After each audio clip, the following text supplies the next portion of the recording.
Okay, standing up here on the roof above the garage, just kind of looking at things a little bit. A couple of things I noticed is that water stain in the garage underneath us is from an active leaking condition right here at this corner. It might be from backflowing from the gutters. It could be from a void in the flashing area along that porch wall. In either case, it probably should be looked at, and then whatever steps taken to keep the water out. It's a minor leak, but still it's wet and the stains are there, so it's been a problem area probably even previously to 2004 when this roof was replaced. And looking at the shingles, one of the first things I noticed is some of them along the front wall here are up around the flashing areas. Those are areas where water can get in. It's possible, so those should be serviced. I also noticed that here along the drip edges, shingles are loose. Okay, and what that means is that during wind, that's susceptible to wind damage. Another thing that I noticed was that when they redid this roof, they didn't make any effort to keep the wood materials away from the shingles. It really should be about an inch or so clearance here so that the wood doesn't get wet. So they didn't do that. They weren't required to, but it certainly would have been a better option than what you have here, because it would have prevented the siding from getting damaged like the siding that you see along here. Also, they didn't install a kick-out flash here. They probably just left the original flashing in when they did the re-roof, which is an option and it's acceptable, but a better option would have been to put the kick-out in so that it would kick the water away from the gable wall. And then as we walked along here, I noticed a couple of things. Need to reseal the nails at the ridge vent. That's just a precaution to keep water from getting in. And here at some of these areas, this wood is soft.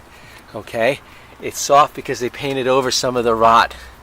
All right, and this is real evident over here where I put my finger right through this. Okay, this is the fascia board, and taking you up to the second level where we just jumped.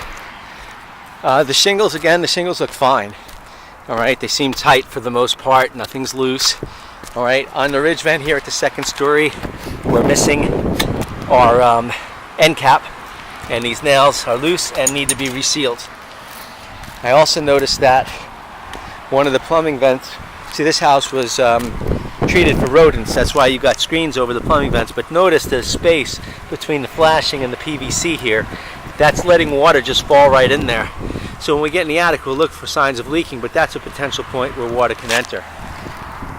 Now naturally, maintenance is important, so any loose shingles, any nail penetrations that aren't sealed, these are areas you'd want to improve on. I also noted that the chimney cap's rusting here. They also painted over a lot of wood rot here. You see that? That's pretty rot. It's pretty soft. All right, over here in the corner. So it gives you a good idea of what you have going on. But overall, the roof is 10 years old and in fair to good condition, and it's probably got about 5 to 8 years left on it before you really have to start worrying about it. And of course, you want to do the maintenance we're recommending just to prevent small problems from occurring. And usually small problems can occur at places where there's nail penetrations or areas like that plumbing vent over there, but that's only if they're neglected for a long period of time. So maybe once a year, have a roofing contractor come up with someone you trust and just do the necessary maintenance to keep water from getting in. All right, so that's it pretty much for the rooftop here. Overall, I'd say you're looking pretty decent, just some minor repairs.